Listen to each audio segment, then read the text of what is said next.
Hello aspirants, welcome to aspirants academy. Every mind deserves to learn. तो आज हम पढ़ने वाले हैं part 2 of the Indian constitution, जो कि हमारी पॉलिटी सीरीज़ का एक हिस्सा है, and that is citizenship.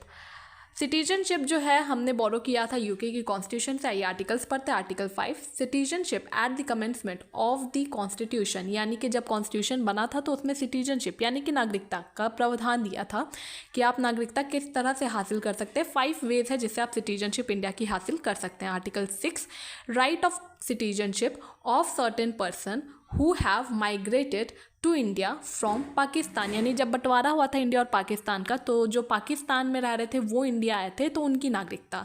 Article number 7, rights of citizenship of certain migrants to Pakistan, यानी कि अब जो इंडिया रह रहे थे उनको पाकिस्तान जाना था तो उनकी नागरिकता आर्टिकल 7 में। Article 8, rights of citizenship of certain person of Indian origin residing outside India, यानी कि जो अभी इंडियन है और आउटसाइड इंडिया रिसाइड कर रह रहे हैं उनकी नागरिकता।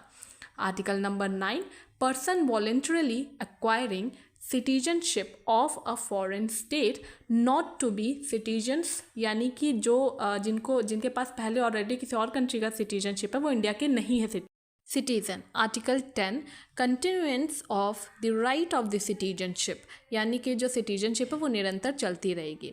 Article 11, parliament to regulate the right of the citizenship by law, यानी कि पार्लियामेंट जो है उसका अधिकार है कि वो जो सिटीजनशिप है उसे रेगुलेट करे। ठीक है, उसमें अगर कोई बदलाव करना है तो वो भी सिर्फ पार्लियामेंट ही कर सकती है और पार्लियामेंट का ये राइट है।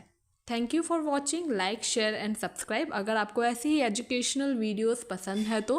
और हम पॉलिटी सीरीज़ में ऐसे ही और भी आर्टिकल्स और भी पार्ट्स लाएंगे। आप सब्सक्राइब कर लीजिए। अगर आपको किसी भी चीज़ या टॉपिक का शॉर्ट ट्रिक चाहिए तो आप कमेंट कीजिए, मैं ले आऊँगी। Thank you so much.